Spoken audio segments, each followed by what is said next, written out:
was a bootleg. Then he comes right back with another bootleg. All right, so listen, let's just get started, man. Let's roll out and you get kicked off with the first game of the weekend. Unless you got something that's what was it? Houston, first Baltimore. game was Houston and Baltimore. Yeah. So okay, what's your quick thoughts on that, and I'll go my way. Well, honestly, Baltimore. You like that? Sound like a bird. Baltimore. Honestly, I mean, it was closer to me than I thought it should have been, and honestly, I wasn't shocked that CJ Stroud got owned by Mike McDonald again, who was the defensive coordinator at Michigan. And I'll tell you, I'm going to ask you a question at the end of this conversation about this game that I'm really excited to see your response. But we're getting close to the anointment of Lamar Jackson. So he's got a couple games left, but I'm gonna get into that in a little while. But what did you think? I thought it was a good game. I thought Baltimore was going to handle Houston, but at the same time, I wasn't shocked that Houston came out the way they did. I think it's safe to say that these teams coming off the bye, it's like I got to remember this for next year. And I thought about it, but I kind of just I didn't want to touch it. And Saturday, by the way, I was at a Devils game. I went with my father, my brother-in-law, and my nephew Brady, and we had a fantastic time. But the Devils got the shit kicked out of them, 6-2, but no big deal. Yeah, that was what, the Dallas game? Yeah. So I literally, because we were getting our ass kicked, I watched the entire game basically on my phone. So I'm like literally like this, and there's another goal from Dallas. There's another Stars goal. Yeah. No, Jack Hughes didn't play. We had the fucking backup quarterback, backup goalie playing. So, I've had better hockey days, but it was nice with Brady there and everything like that. But watching the whole game from my phone, so I was kind of timid on some of my betting because I was like a little nervous that I wasn't going to be, I don't know. For me, if I'm not fully invested in the game, I'm like, I'm not putting all my money into this. But what I should have done is bet that the Houston was going to cover the first half, because I think it's safe to say all these teams coming off the bye, they come with some rust. I think that's a real thing. I honestly, I don't know. I don't have any stats in front of me. I don't have any information or research done in front of me, but just off of my memory, I would say I can count on one hand the teams that came off a bye that look like they didn't miss a fucking beat. I think a lot of these teams come out slow. And when we get to the Niners game, I think it was the same thing for the Niners. But I wasn't shocked on the first half. Second half, I think it kind of played out the way we thought it was going to play out. I think my final thoughts on the whole thing is Lamar, as I know we're going to talk about in a bit, could be for real for the future. And I think CJ Stroud's got a very bright future ahead of him, because he has nothing to be ashamed about for this season. It was an incredible season. I was happy to see the way he played and performed. Okay. Now, before I ask you the big question, let's just talk real quick with the Texans. You got a rookie coach. I feel like you're a hater on all these young guys. No, you don't like CJ Stroud, do you? I got to see more. Let me see more from CJ Stroud. But I'm with you on that. Like I'm the king of not anointing anyone too early. I waited 3 years to anoint fucking Patrick Mahomes. Yeah, but here's the thing. Like I can tell you right now, Bryce Young ain't coming back. So Bryce Young is going to be in the Josh Rosen category. I'm not ready to do that. But I'm not putting CJ Stroud there, of course not. But I'm also not putting him in this, Jordan Love fucking Hall of Fame bullshit, where we'll talk about that later too. But you got D'Amico Ryans, rookie head coach, fantastic job with that roster. I agree. They won like 4 games the past 2 years, and now they win the fucking division. Fantastic. They get a great draft with Will Anderson. Weak ass division though. Weak ass division, right? Because now Jacksonville's fugazi. So you go with that. You get Stingley last year, when everyone said, "What the fuck you doing with Stingley last year?" They got a young nucleus. They're going to be there. They're probably going to own this division for the next couple of years. And I got to look at the draft to see when they got Nico Collins and when they got Tank Dell, but they got young receivers that I don't think anyone expected to do much, that look like they could be future stars in this league. Tank Dell was 3rd round this year, and Nico Collins was, I believe, 3 years ago out of Michigan. I think he was like in the 3rd or 4th round. So they've upped their ante. And I'll tell you, they're going to be fine. But let's get to the question of the Baltimore Ravens. You know how much I love John Harbaugh. You know how much I love what he does with the 27,000 injuries that they have every year. Yeah. Here's the question I'm going to pop up on the screen for you. He's a great head coach.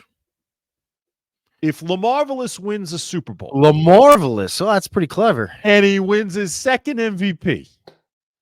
Are you ready to anoint him? Because now he's going to have to go through Mahomes. No. Are you ready to anoint him the best in the game right now? No. And why not? Why are you ready to anoint him the best? Well, give me that. If this guy, number one, I'm telling you, I mean, the strides that he's made since he's come out of Louisville and then now on to Baltimore as the last pick of the first round. He's an exceptional quarterback at this point. As Ozzie Newsome's parting gift to Baltimore. The fact that he's come this way, the guy just got paid. He just did the most unthinkable thing in the world. He goes in the offseason with no fucking agent. He's representing himself and him and his mother, basically, trying to get a bunch of money that which he knows he deserves. Right? Props to him for doing that. Right? And he did it, right? But he did it in a team-friendly way, too. It wasn't like he tried to say, I want to completely set the market on fire like Deshaun Watson did, with the guaranteed money. But this guy, the props that I can give to this dude is that he is now not going in the tank. He went reverse. Everyone generally who gets paid, it doesn't have the season that they had the year of their contract year. It's just, it's a human nature thing, right? He's fucking unbelievable. He's better than his first MVP to me. And Baltimore still got a ton of injuries. They still haven't escaped the injury bug, and he's making them look unbeatable to me. They don't have that many. They don't have that many injuries this year. They do not. Dobbins, Mitchell, Mark Andrews. They got running backs and a tight end. Look, they have a million running backs, but yes, running back and one of the best tight ends in the league. I think Andrews is a big loss, but he's still a tight end. I know. At the end of games, they're missing Marlon Humphrey, their best corner. Their safeties. They're coming in every game. There's some linebacker who's out. Are they or are they not a top 5 defense from what your eyes tell you? This year, yes, absolutely. Are they or are they not a top, let's say, 10 offensive line in the league?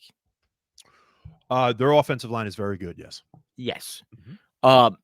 Do they have some weapons this year that he hasn't had in past years? Finally. Now, they're not great weapons. I don't think. I mean, Zay Flowers is good. Yeah. Bateman's mediocre. Odell, you get like little smidgets of old Odell, and then the rest is kind of shit. I agree. Andrews is great, but he's been missing the last few weeks. Yeah. Or for a while now. I mean, this all sounds like, again, just imagine if he was with. Yes, studs, you have to have a good team. I'm not taking it away from him because he has a good team. I get it. But if he think about it, right? Do you think this is a question. How do you think he matches up, or excuse me, the Ravens match up with what the Chiefs have? Wouldn't you say they're fairly similar with what they have? Good old line. The Ravens are better than the Chiefs right now. I mean, I don't know if you can say that. I mean, I think they're pretty 100%. similar. They're pretty similar to me. And the weapons are better. If he beats Mahomes and he goes to the Super Bowl and he's got to beat the Niners if they're there. And that's right. He already crushed the Niners. So it's like, if he beats the Niners twice and then he beats Mahomes to get there, to me, it's like, who you taking over him right now? Let me put this in context for everybody that's listening and for yourself. I am never, ever going to anoint someone to be probably even top 3 quarterback in the league if I think he's a better runner than thrower. I just won't. Okay. Until I'm proven otherwise. It's never happened in the NFL where a guy who is literally a better runner than thrower. And don't tell me Steve Young. Steve Young threw the ball great. Don't tell me Russell Wilson. Russell Wilson's the greatest deep ball thrower probably in history. Yeah. So it's never happened. And I don't want to go back to Frank Tarkenton. It's a different league. I don't even know if they were throwing the ball when he was playing. Yeah. So in the modern day, Vic couldn't do it. Cam Newton couldn't do it. Tebow couldn't do it. Yep. Colin Kaepernick couldn't do it. The list goes on and on. Yeah. And this is my issue partly with Josh Allen, who I think's a better thrower than Lamar Jackson. Don't get me wrong. And Josh Allen we'll get into him, but I think he might be just enough of a good thrower to get it done. I don't think Lamar's there yet. Lamar still throws some shit throws. And a lot of these guys, like a Josh Allen and Lamar Jackson, their success on the pass game is usually predicated on the fact that people are afraid they're going to run. You're afraid they're going to run. You get off your guy, and all of a sudden the guy's wide open. And it's a throw me or you could make.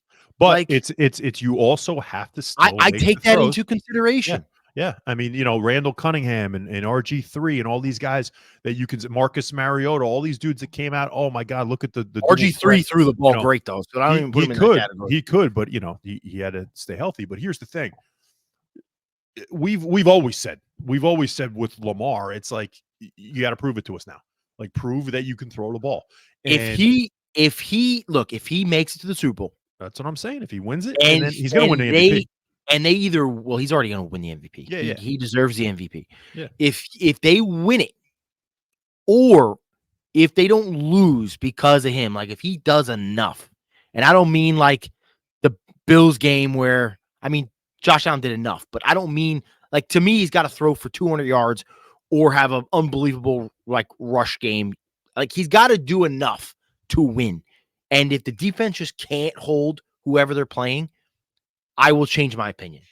But I got to see it this year. I got to see it. And I'm just saying, if we see that, I'm ready. I'm telling you right now. And I never, would ever fucking imagine that I'm saying. Which I guess I'm rereading your question. I guess it's if he wins the Super Bowl and second MVP. I guess yes. I'm glad. Then I would reconsider. Yeah. But I still got Mahomes in front of him. He'd only move up to 2. I don't. I would say if again, the guy played 6 straight NFC or AFC championships games. I get it, but I'm saying right now, heading into the 2025 season, if you're ranking quarterbacks, if Lamar does that and he proves to me after getting paid, but if you're Rocco, if you're in your prime, your legacy matters. If you're like I got to still see what Aaron Rodgers is, but in 2 years, if Aaron Rodgers is still playing and he can't throw the ball 10 yards, his legacy doesn't matter. You're not the best quarterback in the league. But if you're in your prime right now, your legacy comes into play. Yes, but think of and again, we got to get off to I want to go to the next game, but here's the thing. It's like LeBron, right? LeBron is LeBron in 2024, right? He ain't the best in the game right now. You can't say it anymore. You probably didn't have to, you couldn't say it 3 years ago. He's not in his prime. I'm just saying they're both in their prime, Mahomes and Lamar. So I can say I know, and Mahomes has the legacy. He does, but I think it's like in a race. They're racing. Lamar wasn't even fucking 3rd or 4th place, and Mahomes was easily in 1st, and he's just fucking jogging in front of everybody. Hey, how you doing? I'm Mahomes. I'm fucking in the lead, and then boom. Here comes Lamar after this season. 2nd MVP, Super Bowl. It's got to go through Mahomes and potentially the San Fran 49ers twice. The vaunted team we all thought was going to win the chip from fucking day one. And he does it. I'm sorry. Burrow, you fell off again this year with your injury. Justin Herbert, sayonara. You might not even be in the top 10 anymore. Dak Prescott, give me a fucking break. Jalen Hurts, you fell off the bench. Who else? Who else you want to say other than Mahomes? Josh Allen's a great player, but he's not there yet. So I'm taking him in front of Mahomes because if Mahomes is the best, if you're talking the best, if you're the LeBron of 2012 or whatever, you're going to beat Lamar this weekend. But if you don't, it's Lamar's chance to be the best. That's all I'm saying. My opinion is Lamar gets it done like completely. He moves to 2 in my book. Okay. All right.